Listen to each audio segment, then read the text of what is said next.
Hey, welcome. Greetings, everyone. Happy to be here. It's GleeCon, and I am back in your ears, in your face, bringing you another episode of Lore of Warcraft. On our last episode, we were running around Ashtonville, and it was quite a good time. And I think a lot of people really enjoyed that as well. So for those of you that checked that out, thanks for the views. And for those of you that haven't seen it, go check it out if you like that classic Ashtonville. It's a fun zone. We've also been reading through the Dark Factions, which is the last Dungeons and Dragons source material book that was ever based on World of Warcraft. We're getting near the end. There's 3 chapters to go. We're going to do it in 3 sprints. Last time we did talk about the Zandalari tribe, at least this old kind of classic view of them, and I think they were kind of like a neutral faction associated with some of the raids. So stay a while and listen. We're going to jump into chapter 8. This is called Dark Warriors. And this is a chapter that really takes all of the dark factions, all of the various factions we've read about, and it gives you stat blocks. So even though the chapter is probably 20 odd pages long, we're not going to pour over it with a fine-tooth comb because so much of it's stat blocks. We're just going to look at the interesting flavor text bits of it. And it will still probably clock a little longer than a typical reading episode that we've done. But okay, the Brand Bronzebeard, who's kind of sort of the voice of these books, calls this chapter, I like fighting best. I like fighting best.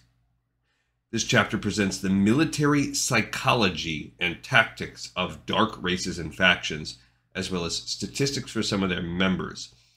They also mention that there are possessions listed in some of these guys, but they're just like, dude, basically says what you would assume they would have. You can just treat it like they have that stuff.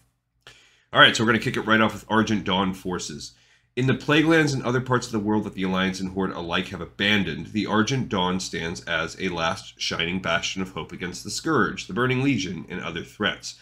Contrary to what one might expect, the Argent Dawn rarely defends any given location. Rather, it remains mobile, attempting to strike where it is least expected. This is clearly a strong contrast to the more straightforward Knights of the Silver Hand. And we have a cool picture there of the Argent Dawn fighting an abomination. It's pretty cool. The Knights and Freedom Fighters of the Argent Dawn rely on hit-and-run tactics, using their magic and knowledge of the terrain to compensate for the disadvantage of their small numbers. Each group is assigned an officer who chooses when to engage enemies in combat or avoid them. If there's any major risk to the group, the officer avoids the conflict unless there's an impending threat that must be stopped. The Argent Dawn is unwilling to risk even a single member if it can be avoided. For every sword lost could be another to join the Scourge. The Argent Dawn is not a group of cowards, far from it. They willingly risk their lives every day. If an Argent Dawn force is attacked while guarding a specific person or location, the members form a defensive circle around the target and attempt to repulse their enemies with ranged attacks. If any attackers make it to melee range, Paladins and Templar move to eliminate the target, then return to their positions in the circle, if possible.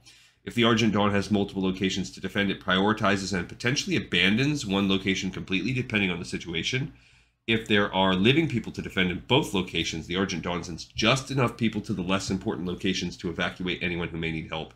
So they kind of ruthlessly prioritize saving, what's going to do the greater good. It's a tough call to make. But I mean, I guess tactically it's wise. Before entering combat, Argent Dawn units prepare with as many beneficial spells as possible. Priests cast Spell Resistance, Holy Word Shield, and Bear's Endurance on anyone they can. Basically the power word like stamina or whatever. To increase their chances of survival. Paladins and Argent Dawn Templar enhance their weapons with Holy Sword if they can cast it, and if not, they focus on other spells to increase their damage-dealing abilities, such as Bull's Strength. Once in combat, each spellcaster powerful enough to incapacitate a target with Hooks of Binding or another spell uses it to thin the enemy group's numbers. After that point, the group focuses its firepower on enemy spellcasters if applicable, moving from what appears to be the strongest target to the weakest. One priest maintains a healing rain if the group fights undead. When fighting intelligent enemies, the Argent Dawn groups focus on enemy leadership first, expending their powerful abilities, holy strikes, high-level spells, to destroy the target swiftly, and then they retreat if necessary. And they give one example, an Argent Dawn Protector. This is a 9th level Paladin, 2nd level Argent Dawn Templar, so a level 11 creature with the Prestige class. And that's it. They just give stat blocks for that past that. So this is kind of, that's a snapshot of what we're about to do. We're going to give a couple paragraphs on the tactics, the overall generic battle tactics of a group you might encounter of any of these factions, and then some sample stat blocks, spell selection, stuff like that. The Atalai and Hikari forces. Small in number but vicious, Hikari's followers battle zealously to keep their ruined temple and city free of invaders. The Hikari provide much of the priest's military magic and are a strange group. All of them are willing and ready to battle their enemies, and thus all could be considered members of their military. In addition, just about all Hikari are priests of at least some talent, so invaders are up against a lot of magical pain. In addition, undead Atalai, returned to a semblance of life through god-granted necromancy, supplement the ranks, aka divine necromancy. The Hikari don't like taking chances. They want nothing to disturb Hikar now that he is manifest. Thus, priests patrol halls in teams of 2 or 3. If they run into trouble, they do not hesitate to call for reinforcements, so intruders soon find themselves facing a small army of angry troll priests. The Hikari are intelligent opponents, but their fervor dilutes their cunning. Some priests charge into battle, eager to smash their foes in melee combat, when staying away from the enemy and casting spells may be a better option. These zealots' cooler-headed comrades perform this function, staying away from the enemy, especially types that look like they could put on the hurt in melee combat and cast spells to throw their enemies into confusion. They favor spells like Shadow Work Pain, Dispel Magic, Summon Undead, and Death Coil. Powerful priests make liberal use of Blasphemy. After they exhaust the offensive spell slots in their 2 highest levels, they enhance themselves and their allies with Inner Fire, Heroism, and Avatar, and charge into melee. Once there, they strike with their weapons and with spells like Inflict Critical Wounds and Harm. So this is also sort of like maybe like an internal programming dialogue that these would have, so you can kind of mindlessly run these mobs. Hikari High Priest is a 13th level priest. That's the stat block they give for that. They give some of the death domains and the spell domains. All right, so that's two factions down. Cenarian Circle forces. These get less verbiage, but they give 2 examples. The members of the Cenarian Circle are druids, and thus use the same tactics as all druids. While each operative's preferred method varies, all of them use nature as their foremost ally. After all, no intelligent creature is as reliable as the earth, the trees, and the wind.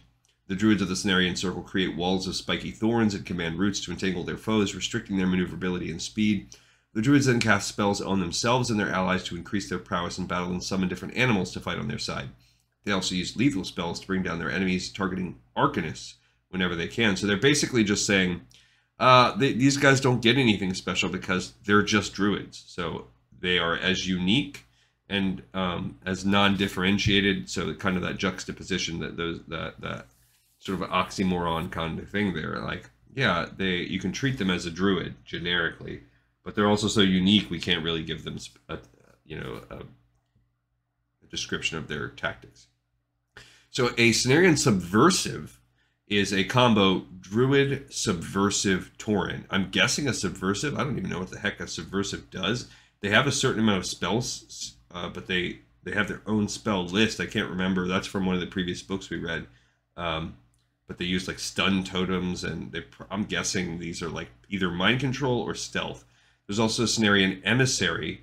So that last one, you would add that up to 9 levels. This is a 12th level. So Scout, Druid, Vindicator is the primary prestige class that they choose. And so because of that, I'm guessing those are more combat oriented. Cult of the Damned forces.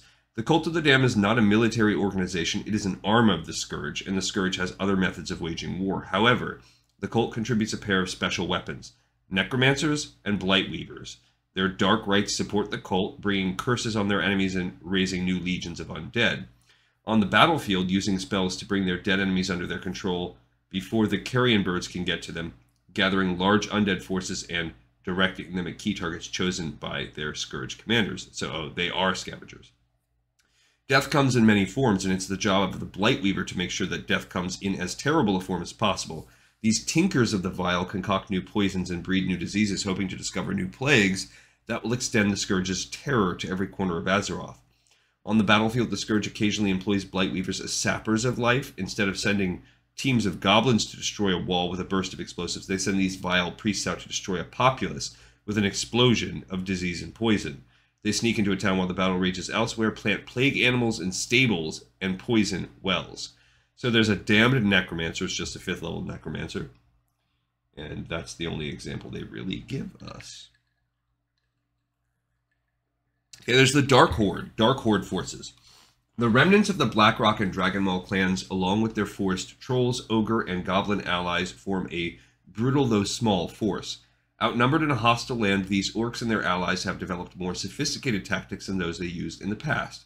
The original horde that passed over from Draenor had the benefit of large numbers. For every orc that fell, it seemed 10 more sprang up in his place. Now these renegades temper their chaotic, bloodthirsty natures with caution, as they no longer have the forces to support reckless charges. The Dark Horde uses the terrain around Blackrock Spire to its advantage. Orc and goblin lookouts hide behind carefully stacked rock falls they can trigger in an instant, burying enemies on the path below. The renegades engage enemies in bottlenecks where a pack of ogres or forest trolls make short work of assailants forced to approach one at a time. The renegades also know the best ambush sites on the spire, where they throw rocks and fire missile weapons at enemies in shallow canyons. When engaging enemies outside their territory, these renegades prefer to scout the land and pick defensible positions before attacking.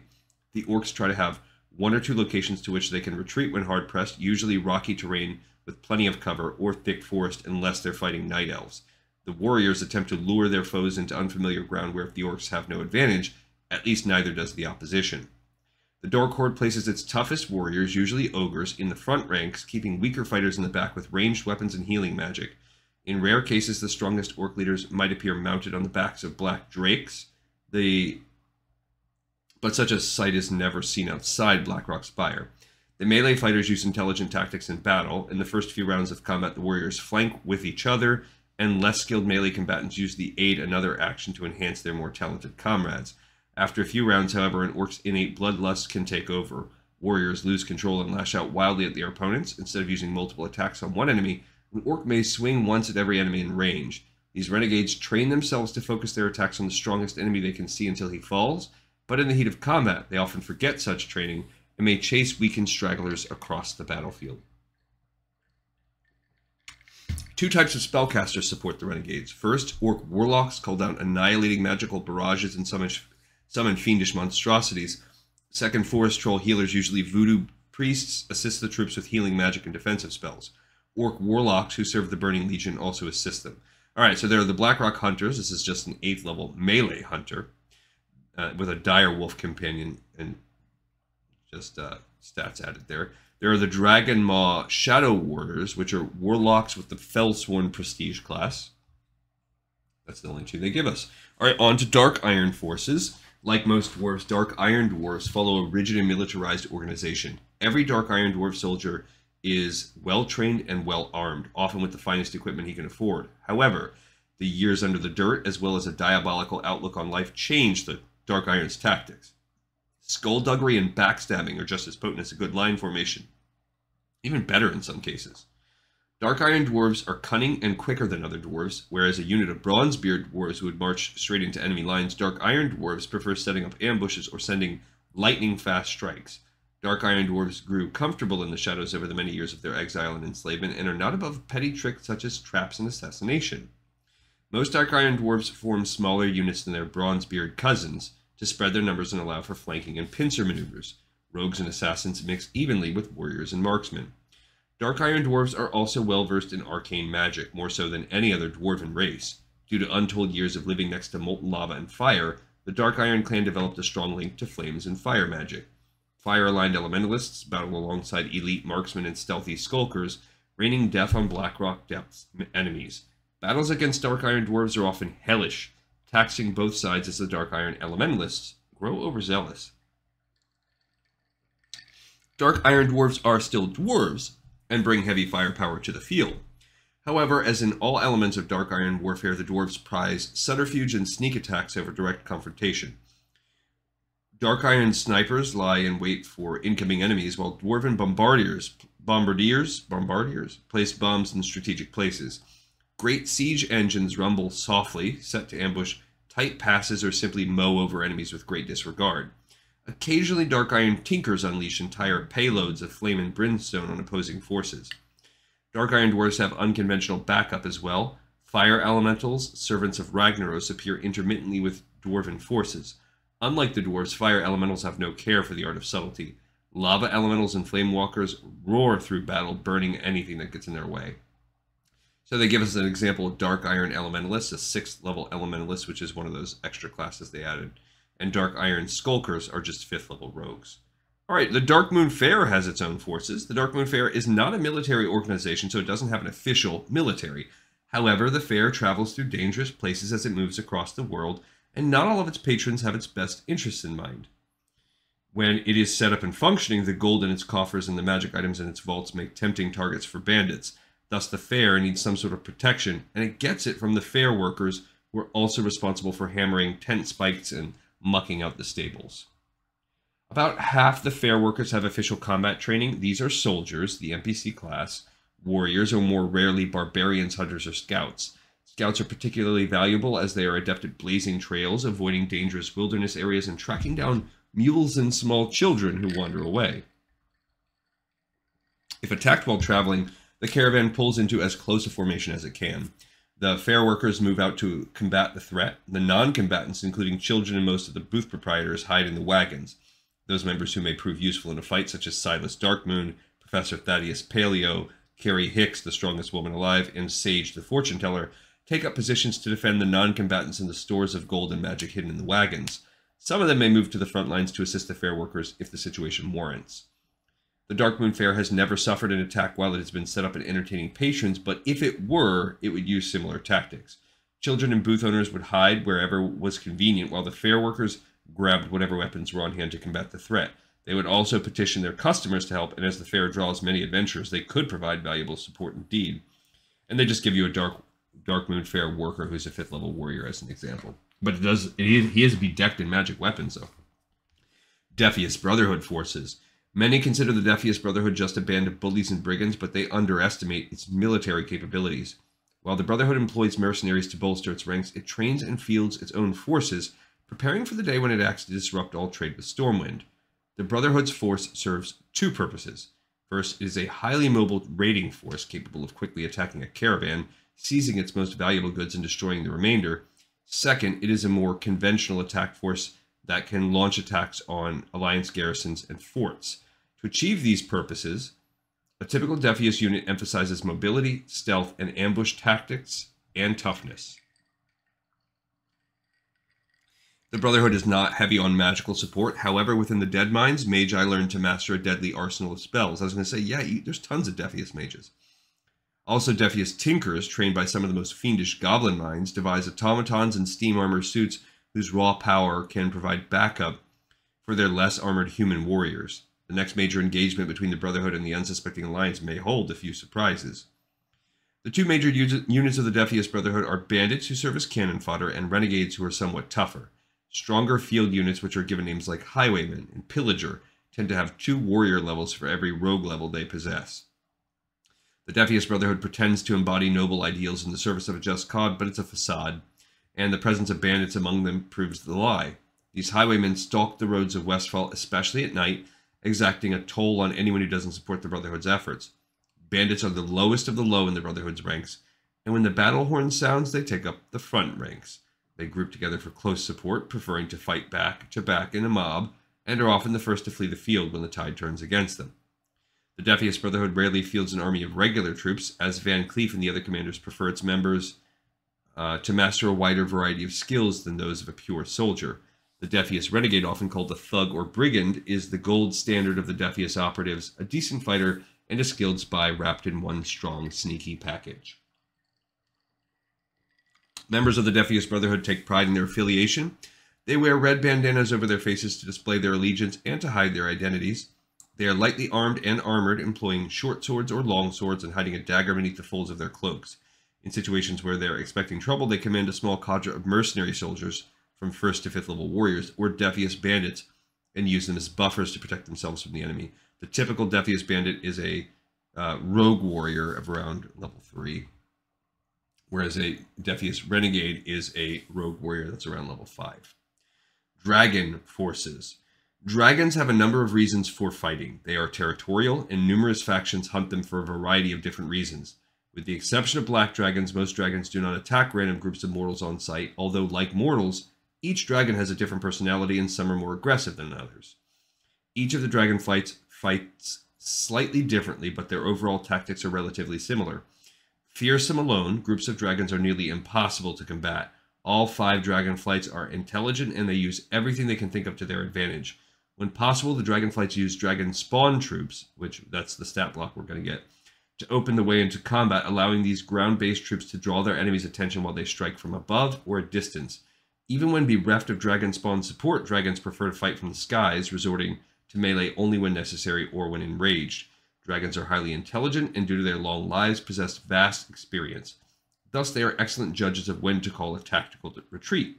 Yet if dragons decide that the cause is worthy, they will fight to the death for it, however hopeless the battle might be. Blue dragons open combat with magic to disrupt their enemies, such as creating illusions or walls of force. Red and black dragons focus on offensive magic and breath attacks using spells like Chain Lightning and Blazing Column to eliminate waves of weaker enemies. Green and bronze dragons use spells that allow them to maneuver around their opponents or directly incapacitate their enemies, like Greater Invisibility and Charm Monster are popular. When facing a large group of enemies, dragons attempt to affect as large a group as they can with an individual spell or attack.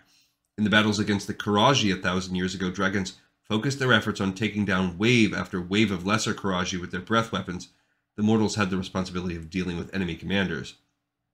This does not mean that if the opportunity presents itself, a dragon won't take a bite out of an enemy commander. However, they're more likely to wreak as much havoc as they can than spend their time hunting a specific opponent.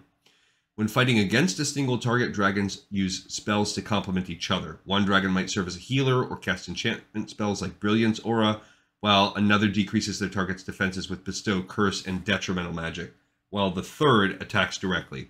In this respect, dragons work together in ways similar to a mortal adventuring party, but due to their inherent abilities, they can switch roles and last longer in an extended battle. That's cool. It reminds me of an old D&D campaign boxed set that I had when I was a kid, where you got to... It was a campaign completely designed around being a dragon, and you leveled up by aging up. So you started as like a wormling, and you could get your way. So time, obviously, you had to make giant leaps of time in between level ups. But Cobalt Mage is the example dragon spawn. It's a 4th level mage and works for the blue dragons. Okay, dragon spawn forces. Now, this is where we're getting into that.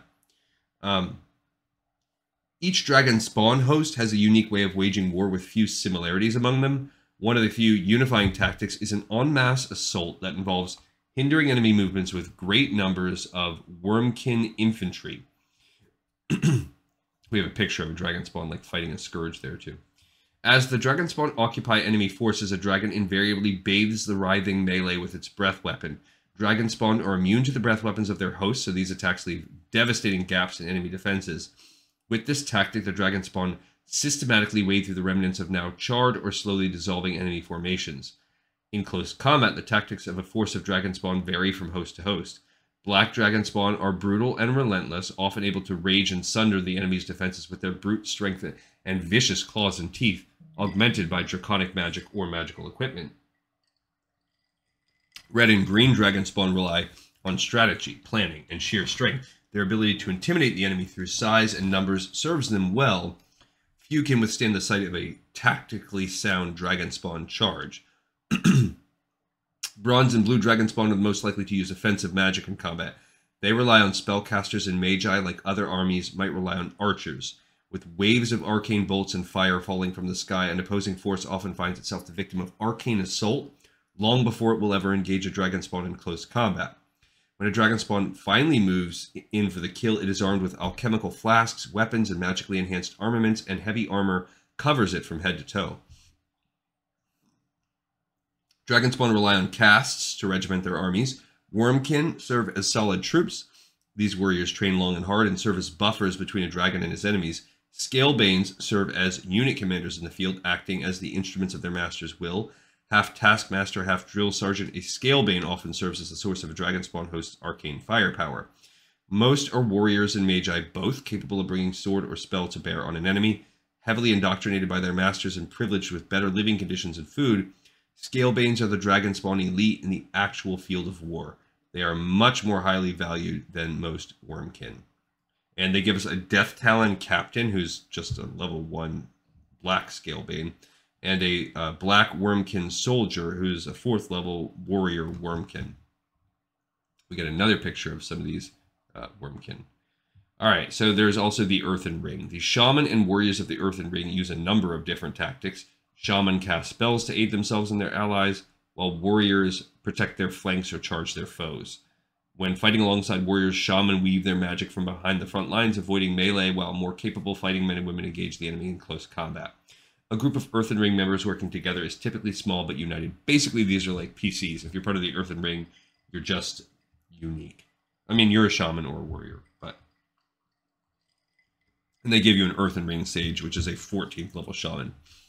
Explorers League forces. Naturally, the Explorers League forces battle like dwarves. Most Explorers League members carry firearms and prefer wounding their opponents before finishing enemies off with their hammers or axes.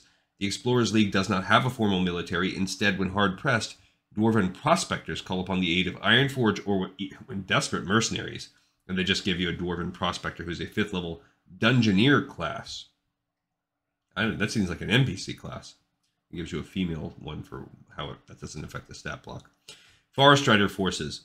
Forest Riders use similar tactics to other elven regiments preferring bows. A good Forest Rider is never seen in battle. The Blood Elf Rangers prefer to hide among camouflage and in trees, sniping with their longbows. Forest Riders are independent of Silvermoon's military forces. Rather, Forest Riders are structured more like a mercenary group. While individual Forest Riders bear military designations, the bands are independent. Most Forest Rider bands include from 3 to 5 members and answer only to the Ranger General. Forest Riders prefer guerrilla tactics to frontal assaults. They always attack from cover, using trees and rocks to cover their traces while sniping at enemies. A Forest Rider band splits up just before the attack surrounding the enemy forces. Once in position, the lead ranger gives a bird call to ready the others. Then, all rangers bombard their enemies with arrows. They hamper fleeing targets with spells such as Entangle.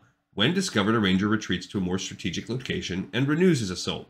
The Forest Riders hunt and exterminate any enemies that escape the spells and arrows. Forest Riders are quick, expert, and ruthless. And a typical Forest Rider Ranger is an 8th level Scout Elven Ranger. Goblin forces. Goblin armies are terrifying to behold. The trade fleets are outfitted with the most fanatical and destructive creatures on Azeroth. The average person wonders why the trade princes require such powerful armies if they're holding to their neutrality stance. It certainly seems excessive. The simple truth is the forces are not excessive. The life of those living on the South Seas is harsh due to attacks from everything, from pirates to rogue magical beasts. Conflict exists everywhere, and a trade prince is always in peril of death. Every day the trade prince must test his food on 3 different people. There's only one way to become a trade prince, and that's to take out the competition. Thus, to prevent rivals from taking their thrones and to ensure that business may be conducted as normal, each trade prince enlists a hefty force of warriors. It's absolutely necessary to keep order in the goblin world. The trade fleets also require extreme guards. Undermines goods sail everywhere, especially into hostile or desolate territories to make a coin. Simply put, goblins go to dangerous places. Without strong guards, there would be no trade, because there would be only dead traders. Despite appearances, goblins maintain rigid procedures and formations for battle. They only look disorganized. Goblins are intelligent and they use their brains in battle. Confuse the enemy and the enemy leaves blind spots. Slip in between the cracks and break the forces open from the inside. Many battles during the Second War were lost when Alliance forces underestimated goblin tactics. Not surprisingly, all goblin forces use a wide and dizzying array of technological weaponry. From the simplest firearms to the largest steam-driven war instruments, goblin technology dominates war fields. Even magic has a difficult time creating as much destruction and havoc as goblin war machines. When goblins fought in the Second War, they created 3 units especially for the war effort. Goblin zeppelins rode high above the terrain to scout out the area and occasionally transported warriors. Goblins also lent their services as sappers, using explosives to take out enemy fortifications. Often the goblins went with the explosives, but this was of little consequences. Sappers were a copper a dozen. Not quite literally. Furthermore, during the war, goblins fought from all angles, especially the sea. The Storm Reaver clan captured giant sea turtles native to the southern seas. Pacified by potent spells of control, these lumbering monstrosities were fitted with watertight canopies, strapped onto the backs of their shells and used as submersible orcish craft. By submerging under the waves, the giant turtles could steal upon unsuspecting enemy craft and report their position to the Horde fleet. They were visible solely to towers, creatures of the air, and other submersible vessels. Nostalgia for Warcraft 2. The daring goblins who controlled them were dedicated to destroying enemy ships by launching hazardous steam-driven canisters containing highly volatile liquids that shredded even the strongest armor. During the Third War, goblins also fielded shredders to anyone who paid well enough. The pilots cared little about the actual war, preferring to chop down forests for their pay. However, when push came to shove, goblin shredders proved lethal in battle. The pilot's inexperience with battle was evened out by the shredder's armor and powerful steam saw, which cut down enemies as easily as trees. Goblins hired themselves to anyone with the gold, and alongside shredders, the goblins fielded sappers and zeppelins once again in battle. Even tinkers and alchemists joined the fight, granting explosive and chemical warfare to the highest bidder. Alright. They give a goblin alchemist, which is a level 13 arcane alchemist and potion doc. It says the old potion doc, where it gives a footnote somewhere here. And from More Magic and Mayhem. And then it also says that they rely on a ogre slave, that particular one, and he buffs up their ogre slave. There's also a goblin bruiser who's a 10th level warrior, but I guess it gives you more details on the ogre slaves in one of our previous books. There are goblin tinkers as well. They're level 12 tinker steam warriors. All right, cool. Murloc forces. Murlocs are pack fighters, preferring to swarm opposing forces with overwhelming numbers. When pressed, the pack breaks and Murlocs run back to the safety of water, often leaving their allies behind. Some warriors view Murloc tactics as cowardly, others more experienced know better. Those who follow the Murlocs to the water are crushed without mercy. Despite their monstrous appearances and weak bodies, Murlocs are cunning foes with sharp senses and sharper reflexes. Naturally, Murlocs are incredible warriors underwater. All too often, when a Murloc troop retreats to water, it's to draw enemy forces into the numerous hidden Murlocs waiting claws. Yeah, I mean, we've all died to Murlocs before. Underwater, Murlocs use their aquatic skills and numbers to decimate enemy forces. When engaging in battle underwater, Murlocs attack from all directions, using their numbers and amphibious bodies to best use. Like a swarm of piranhas, Murlocs dart out of the swarm, attack quickly, then retreat back into the safety of the swarm. Even trivial wounds are considered great hits, as the more the swarm attacks, the weaker the enemy becomes. Furthermore, the swarm does not allow the victim to escape. The strongest combatants can die of drowning or blood loss when engaging in underwater combat with a Murloc army. On land, Murlocs are not nearly as dangerous. Despite their agility, most Murlocs are slow and clumsy on land, ill-equipped for the rigors of dry worlds. Murloc forces rarely move far inland, preferring to stay near the safety of water. When forced to battle on land, Murlocs employ similar hit-and-run tactics, attempting to weaken the foe before moving in for the kill. And they give you a Murloc Raider, which is a level 3 soldier Murloc. Alright, so there are Naga forces, similar, but different. The Naga have a powerful military, though they have yet to truly make their presence felt in the world. So far, their efforts are limited to certain select engagements, such as against the Scourge during Illidan's attempt on the Frozen Throne, and various exploratory missions along Azeroth's coast and other removed locales. Rumors say that the Naga are preparing for a major invasion of the land. They're now building their forces, securing strategic locations, claiming important items and information, and probing the defenses of the Alliance, Horde, Scourge, and their numerous other rivals. Whispers say that Ajara seeks to regain her position as Queen of the Land. Yeah, kind of, but it takes her till BFA. Naga society is ancient and cunning, and their warriors are the same way. All Naga enjoy using their aquatic natures against their foes, particularly against generals who have not fought Naga. A Naga commander attempts to maneuver her forces to meet the enemy on a battlefield with rivers, lakes, marshes, or similar features. Such bodies of water are no impediment to Naga, but serve as barriers for land-based forces, as well as hiding spots and roads for the Naga forces. Naga men, stronger and tougher than women, act as frontline soldiers and as bodyguards. They are adept at using the terrain to their advantage, and their lack of ranged weaponry, it's not very useful underwater. I mean, they throw spears, makes them canny about sightlines and flanking maneuvers. Naga Myrmidons are strong melee combatants and willingly come to grips with the enemy. Naga Royal Guard, as the name implies, serves as protection for important individuals. Naga women take the field as spellcasters, usually magi, drawing from the most ancient arcane legacy in the world. Some few are priestesses of the tides.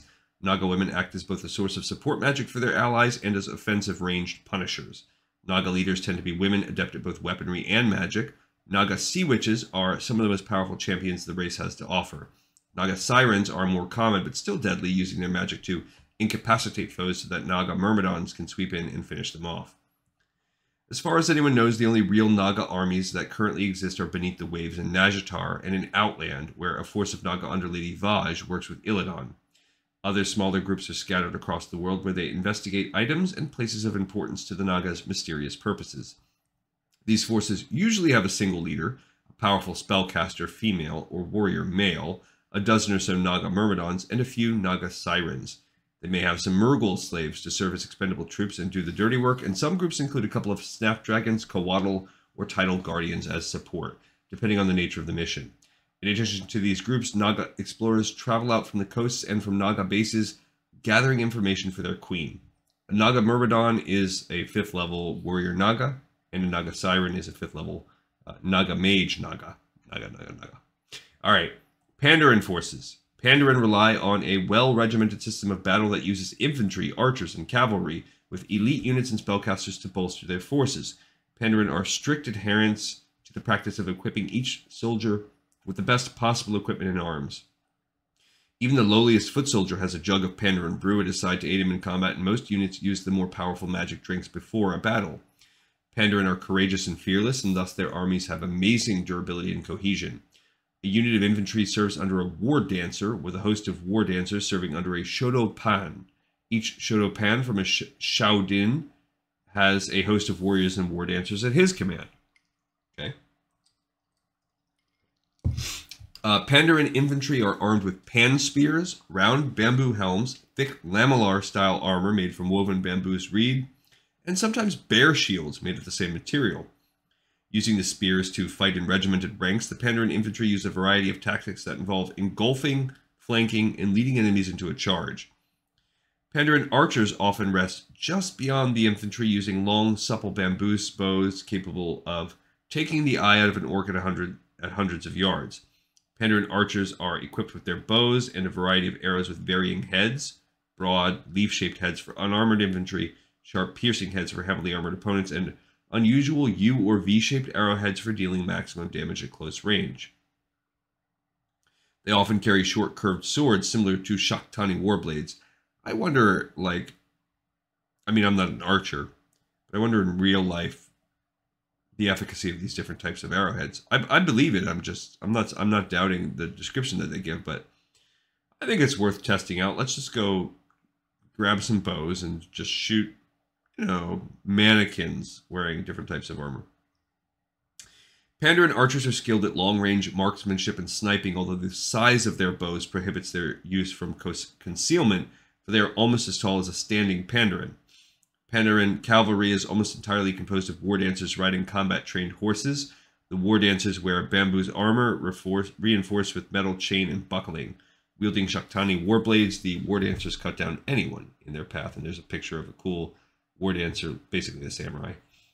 Recently introduced to the Pandaren are firearms, which are beginning to take a more important role in the way Pandaren wage war. While only a few of the Shaodins have rifle regiments, Pandaren have taken to the rifle like a dwarf to ale. Some Pandaren riflemen even go so far as to travel abroad to learn the shooting techniques of other races and bring best techniques back to Pandaria. These riflemen mark a new evolution in the way that Pandaren wage war, a change to traditions that most likely have not altered in millennia.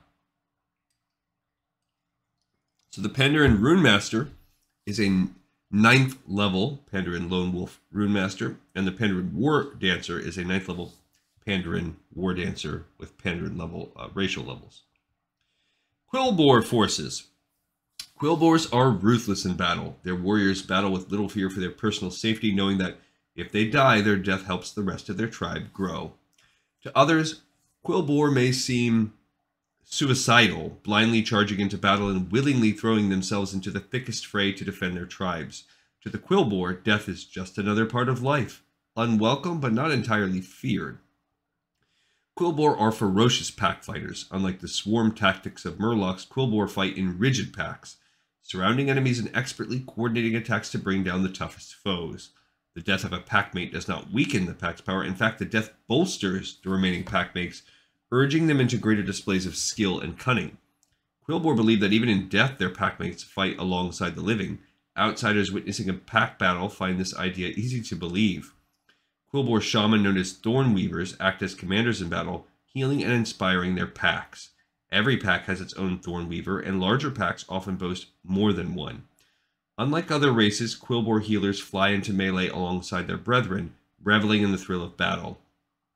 Thornweavers also create healing wards to keep their packs going and bolster their forces with summoned spirits, usually boars.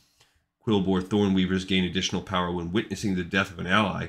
The fallen Quillbore's spirit infuses the Thornweaver's spells as well as his strength. Quillbore never willingly retreat and fight until they vanquish their foes or die. The single-mindedness, I don't think that's true. I fought a ton that run. The single-mindedness breeds fear into the pack's enemies. I mean, maybe I'm wrong, but I'm pretty sure they'll flee like almost every other race does. Those who have fought Quillbore before know that they don't stop fighting until everything in their path is dead. So there's a Quillbore Barbarian, which is a third level Barbarian Quillbore, and a Quillbore Thornweaver, which is a 5th level Shaman Quillbore. Satyr forces. Satyrs are organized only loosely into a variety of sects. When the alarm sounds, all members of a sect throw themselves into battle. Like all demons, when the Legion calls, they scramble to obey. Few creatures clash with satyrs on their own territory, however. Satyr camps are well hidden and often located in areas already dangerous like Fellwood. They are also well protected. Only army divisions or powerful adventurers could hope to rampage through a satyr community. Thus, most encounters with satyr forces occur elsewhere, often on the roads and paths through the forests. Satyrs have no sense of honor, especially concerning warfare. They do whatever is necessary to destroy their opponents, preferably causing a good deal of pain, both physical and psychological, at the same time. They prefer ambushes and scare tactics, perhaps stalking a group for several days, leaving subtle clues to their presence to make their prey more and more paranoid and fearful, and then they strike. They enjoy incapacitating their enemies with nets and dark magic, so they can carve them up at their leisure. They also enjoy the fear and panic they cause when they weaken and capture and bleed instead of outright kill. Few satyrs become warriors or barbarians, so they don't possess the tough frontline soldiers that other forces do. In the strongholds, they rely on corrupted ancient protectors to serve in this capacity, but when they strike out at others, they are weak in this area. Many satyrs become rogues, and this disparity is one reason they prefer ambushes and guerrilla tactics. Hopefully, satyr rogues can incapacitate enemy warriors soon after combat is joined, thereby leaving them free to strike at vulnerable spellcasters and war machine crews.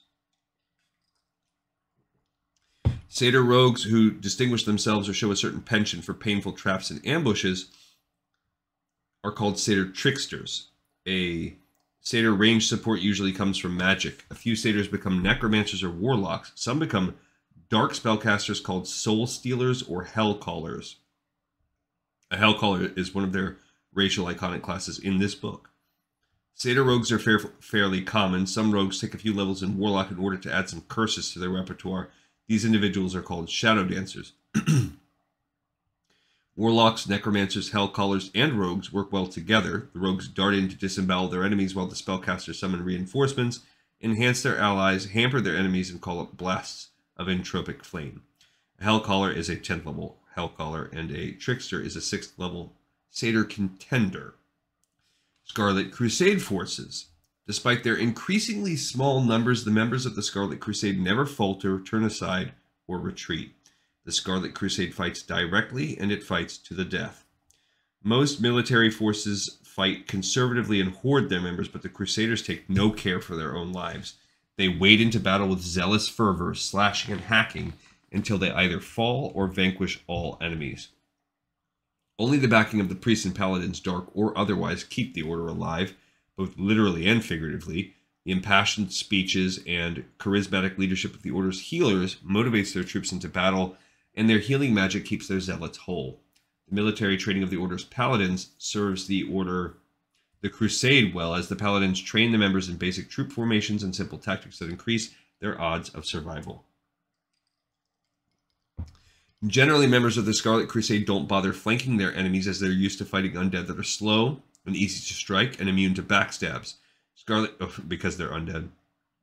Scarlet Crusade units fight in tight formations. They form rings whenever possible, standing shoulder to shoulder, so so no one member risks being surrounded by a shambling mob of undead. If forced to disperse, members try to pair up and fight back to back. Paladins and priests freely use their healing abilities and spells in combat, not only to bolster their own troops, but to harm undead enemies. Paladins and priests try not to use their turn undead ability, as their goal is to destroy their enemies and not scatter them. If overwhelmed by superior numbers, though, or confident in their ability to destroy nearby undead with a turn attempt, the commanders call upon their holy power. Many Scarlet Crusade priests can rebuke undead. They force their undead foes to cower long enough for the knights to do their work. When fighting living opponents, the Scarlet Crusade varies its tactics only slightly. The Crusade rarely takes on hordes of living enemies. When they do engage the living, it is usually to target individuals or small groups. Members of the Crusade do use flanking maneuvers when fighting the living. They're most concerned with preventing the escape of their prey, as living opponents move much faster than undead and often panic. Mounted knights run down fleeing enemies while the foot soldiers remain behind to engage slower targets. Foot soldiers also use trip attacks to reduce the odds that their prey will escape. Alright, so there are Scarlet Chaplains who are 12th level Priest Scouts, and Scarlet Knights are 16th level Ex-Paladin Warrior Mounted Warriors. Okay, now we're on to the Syndicate. The Syndicate has no standing army. All adult members are expected to be able to pull their weight in a fight, although since returning to a landed state, the higher echelons participate less and less. With several thousand potential soldiers, one might think that the Syndicate would be able to raise a sizable army. However, the lack of strong leadership makes assembling a force of significant size nearly impossible.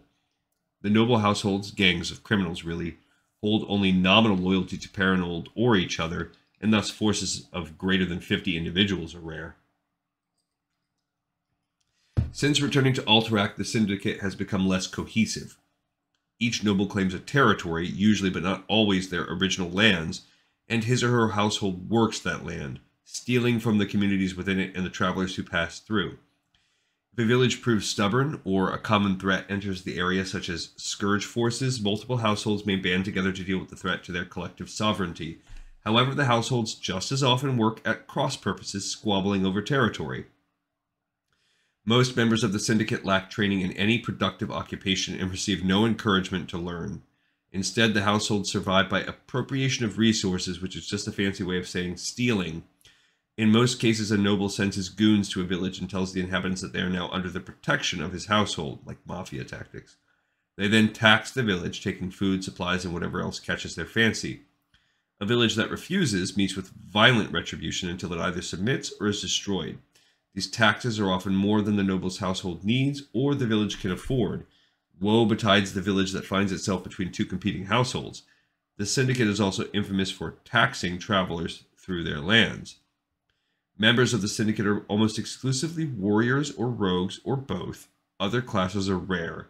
The Syndicate has only a handful of magi and warlocks. Again, a ton of them we saw in Hillsbred. And no healers. Many of the founding members also have levels in aristocrat. Because of the prevalence of rogues and the lack of healers, the Syndicate favors ambush tactics. The ideal combat is one in which they can surprise their opponents, get what they want quickly, and leave without being followed.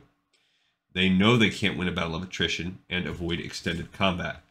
Given that the Syndicate's primary targets are travelers and small villages, most raids go according to plan. If a target turns out to be more powerful than expected, if, for example, the travelers are in fact adventurers, the gang retreats. Often it returns at a more advantageous time with reinforcements, but sometimes it doesn't return at all. Some of the nobles would rather let spoils go than be forced to share them with another household. Alright, so Syndicate nobles are 11th level aristocrat rogues, and Syndicate rogues are just 6th level rogue warriors. Okay, we're getting near the end. Got a couple to go. Thorium Brotherhood forces. As a craft guild, the Thorium Brotherhood has no need for a permanent military arm. On the other hand, the Searing Gorge is a dangerous region, and the Brotherhood is well aware of the threat presented by wild beasts, elementals, and even their fellow Dark Iron dwarves. All members of the guild are required to spend at least some time on the walls as lookouts.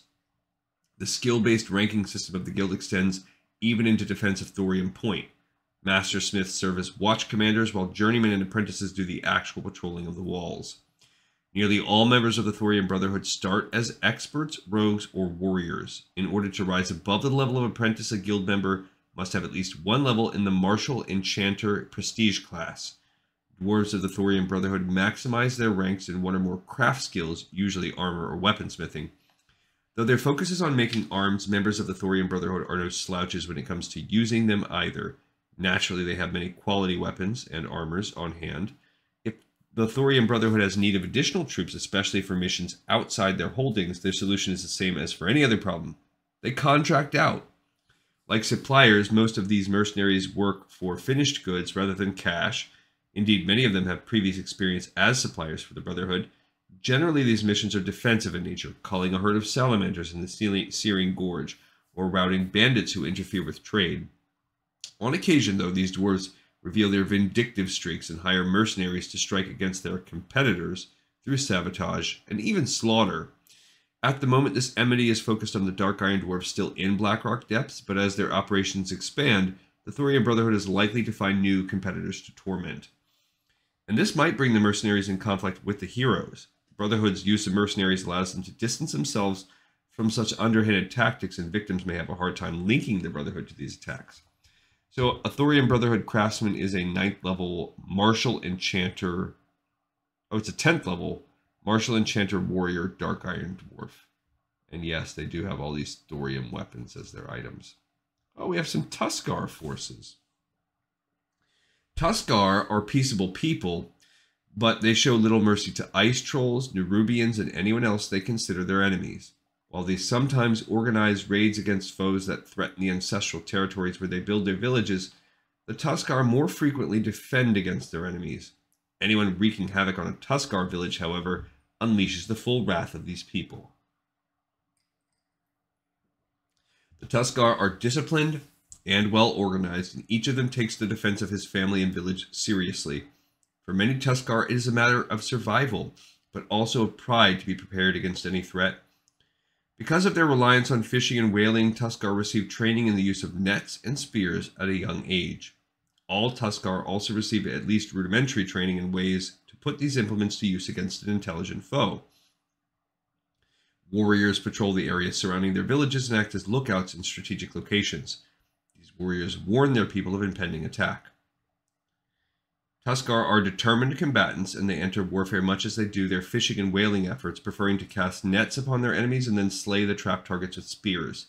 Tuskar warriors coordinate their efforts, each working to ensure the well-being of everyone around. While they follow no particular leader, Tuskar fight in squads composed of 6 to 8 members of the same lineage. The Tuskar abide by the recommendations of the individual with the most warfare experience, or the one they consider the wisest among them if no warriors are in the group. Most often, the leadership of a squad is divided among 2 or 3 members deemed learned in matters of war. Because the members of a squad are family, the Tuskar warriors are not only extremely loyal to one another, but also get along together. They are also used to working together after many years spent fishing and whaling with their brothers, and thus are efficient as a unit in times of war. The most common Tuskar tactic is to trap an enemy with a net. Typically, one member of a squad attempts to snare a foe while the others dispatch the opposition with their spears. Once an enemy is caught, 2 or 3 members of the squad strike at the trapped foe while the others fight off the opposing forces to protect their fellows. Sometimes a squad includes a couple of specialists. The most common specialist is the net thrower, a dexterous fisherman with some experience in warfare whose mastery with the net causes great trouble to opposing troops. Sometimes a squad also includes 1 or 2 javelin throwers. These warriors carry up to a dozen javelins and provide useful cover fire to the members of the squad. Also, when such an individual is available, a squad includes a shaman who can cast spells to hamper the opposition or heal the troops. We have a Tuskar hunter who's a 5th level Tuskar hunter. Twilight's Hammer forces. What the Twilight's Hammer lacks in military training, it more than makes up for in fervor. Every member would willingly die for the cult, fully believing the old gods reward them for their sacrifice. Members of lower echelons of the Twilight's Hammer, which is most of them are predominantly of the non-magical classes, mostly barbarians, rogues, and warriors. Other non-magical classes are known but less common. As one ascends through the ranks of the organization, spellcasters become more common. The Twilight Overlords are almost exclusively spellcasters. Most of the spellcasters are arcanists, specifically elementalists. This hierarchical pyramid is also indicative of how Twilight's Hammer cults approach defense. The first cultists the heroes encounter are likely to be low-level initiates. Only if that fails to deter them do the heroes face higher-ranking members, increasing in rank and power as they plunge into the depths of the temple. To catch sight of the inner circle, the heroes must breach the inner sanctum. The Twilight Lord deigns to fight only if the sect as a whole is threatened, in other words, to preserve his own life or goals. By that point, of course, the heroes are depleted from fighting the cultists, in theory making them easy prey for the Twilight Lord, which makes him look even more impressive to his followers. Should a Twilight's Hammer sect be incited to attack another group, their offensive tactics differ little from their defense. Low-level members act as scouts, while the main force attacks in waves of incrementally increasing power until they subdue their foe, and the Twilight Lord, or one of his representatives, can swoop in and claim victory. Twilight's Hammer rarely uses such overt measures, however, preferring instead to scare off those who stand in its way. Accompanying each act of sabotage, kidnapping, or assassination is always an unambiguous and gruesome sign that the Twilight's Hammer is responsible. A Twilight's Hammer Elementalist is a 10th level Elementalist Ironforged dwarf, or a Twilight's Hammer Priest is just a 12th level priest in a race. Alright, so now we're on Zandalar Forces. I'm guessing it's our last one, because it was our last in the last chapter. The Zandalar tribe is a group of mystical trolls who serve as the priest caste for all other trolls. They have few warriors, and what warriors they do have are dedicated to protecting their home island of Zandalar. Thus, when the Zandalari need people to accomplish tasks in the larger world, they work through agents of other races. Were an unfriendly member of such a race to enter Zandalar, however, he would find himself contending with the Zandalari's warriors. Though few, they are rumored to be excellent fighters. The Zandalari make their home in the jungle. As such, their warriors prefer to attack from ambush, lurking in the tree's shadows, in the underbrush, or in the canopy before bursting out to attack. They set themselves up in the wilderness along their enemy's path well in advance, then leap forward when the time is right. They hurl javelins then. Depending on the reaction, they either continue to fling their weapons, they charge into melee, or they melt back into the shadows to perform the same tactic again. Many priests and witch doctors work among the Zandalari, so almost all Zandalari warriors are in possession of a few bottles of brews they can slug back to make themselves stronger, fiercer, or heal their wounds. Zandalar leaders carry many such concoctions and are sure to have witch doctors at their sides who provide them with more. If they expect to go to battle, the trolls drink the brews immediately beforehand, allowing them to crush their enemies with ease. If battle is joined, Zandalar priests and witch doctors support their warriors with enhancement spells and healing, in addition to entering the fray directly. Bloodlust and Inner Fire are particularly devastating, spells that affect many allies at once. Of course, the spellcasters don't mind blasting their enemies when the situation calls for it, and Zandalari potion docks spend battles hurling explosive potions into enemy ranks. The few Zandalari warriors take the front lines, though they prefer to soften up the enemy with thrown javelins and axes first. This tactic also allows their spellcasters more time to cast beneficial spells on them before melee is joined. Zandalari warriors are fierce and wild, and they do not often retreat. Once a troll throws himself into melee, he isn't coming back until the enemy's corpses lie about him. Zandalar warriors perform other functions as well, including reconnaissance, discovering the best places to set their ambushes. They also harry enemy forces with guerrilla tactics, which can make the enemy foolish. Priests and witch doctors help these endeavors with divination magic, and the Zandalar warrior is a 13th level barbarian, warrior, gladiator, jungle troll. Alright, that was a long one because we busted all the way through it, but that's what we're going to do for these last few. We have 2 chapters left and we're done with the crossover of all Dungeons and Dragons and World of Warcraft material. Thank you everyone so much for listening. We have another episode in the pipe, 5x5, and I will see you all next time on Lore of Warcraft.